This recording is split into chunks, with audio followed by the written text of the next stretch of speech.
Welcome to the deep dive. So many leaders pour energy into coaching programs, right? But then they just fizzle out, become another task, not really driving performance or, crucially, the customer experience. Yeah, that checkbox feeling is a common frustration. Exactly. So today, we're really diving deep. We want to help you build and sustain quality in coaching programs that actually have a high impact. We've looked at what makes these things genuinely work, and importantly, how to dodge those common pitfalls. And I think the foundational piece, often missed, is defining what real quality even means. It's not just catching typos or scoring calls like a test. Right. Our sources really hammer this home. It's about creating a shared definition of good support. And that definition needs to be alive, constantly discussed and agreed upon by everyone involved. A shared living definition. I like that. Because I think a lot of places think they have one, but maybe it's just assumed. Exactly. It's often unspoken, leading to misalignment. So if step one is that shared definition, what trips programs up? Why do they fail, even with good intentions? Well, the sources point to a few big ones, like focusing too much on just the score itself. You get these great QA scores, but CSAT doesn't budge. Agent behavior doesn't really change. It feels artificial. The score becomes the goal, not the outcome. And linked to that is often no clear purpose. If people don't get the why behind the program, good luck getting buy-in. Yeah, that makes sense. And what about the feedback itself? Oh, inconsistency there is killer. Vague stuff like watch your tone, it's useless, frankly, and it makes agents feel like they're guessing. It erodes trust.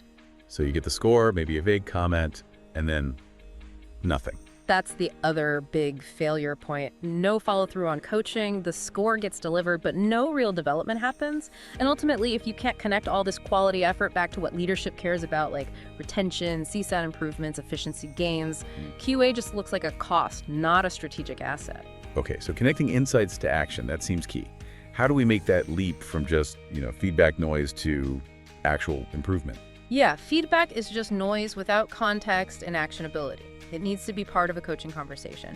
And actually, our sources highlight a really practical tool for this, the CARE framework. CARE, tell me about that. It's a simple 4-step way to structure feedback effectively. C is for context. Set the scene, like, okay, this interaction was with a VIP customer about a high priority issue. Got it, sets the stage. Then A for action. Describe the specific observable behavior, not you were unhelpful, but you gave the right technical answer, but didn't initially acknowledge their frustration about the delay. See the difference? Much more specific. Okay, CA, then R. R is result. Explain the impact. Because the frustration wasn't acknowledged up front, they followed up again, still unsure if we really got it, which took more time. Okay, connects the action to a consequence. And E. E is explore. This is vital. It turns it into a coaching moment. Ask them, what could you maybe say differently next time to show you heard their frustration earlier? You brainstorm together. Was it collaborative? Exactly. And the sources stress timeliness feedback within a day or two, and approaching it as collaboration, not correction. You're building skills, not just pointing out flaws. That mindset shift from correction to collaboration feels huge. Because even with the best process, like CARE, if the culture feels punitive, it's doomed, right? Totally. The sources are clear on this. You have to build a culture where agents feel genuinely safe to grow, where feedback isn't this big, scary annual review thing, but a normal part of getting better. Safe to grow. How do you cultivate that? Well, normalizing feedback is one way, making it regular, smaller interactions, celebrating the learning in progress, not just perfect scores, and involving agents asking them what support they need. There's that Chewy example that really brings this to life. Oh yeah, Chewy's transformation is a great case study. They used AI tools, specifically NLP, to understand sentiment, which helps supervisors zero in on where empathy coaching was most needed. So not just finding errors, but finding opportunities for deeper connection. Precisely. They combined that tech with the CARE framework and specific empathy training. The result: supervisors saved, I think it was 50% of their coaching prep time, CSAT went up, agent engagement improved. It shows that focus on growth drives business results. Which brings us back to measurement. If we're doing all this, how do we prove it's actually working and not just rely on, vanity metrics? Right, that average QA score can be so misleading. The sources say focus on metrics that show impact. They list 5 key ones. Okay, like what? Things like behavior trends are specific skills improving across the team, not just the overall score.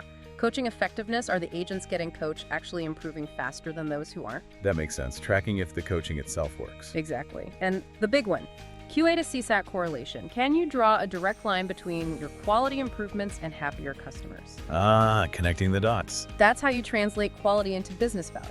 You go to stakeholders and say, our focus on empathy skills led to a measurable decrease in repeat contacts and a boost in CSAT.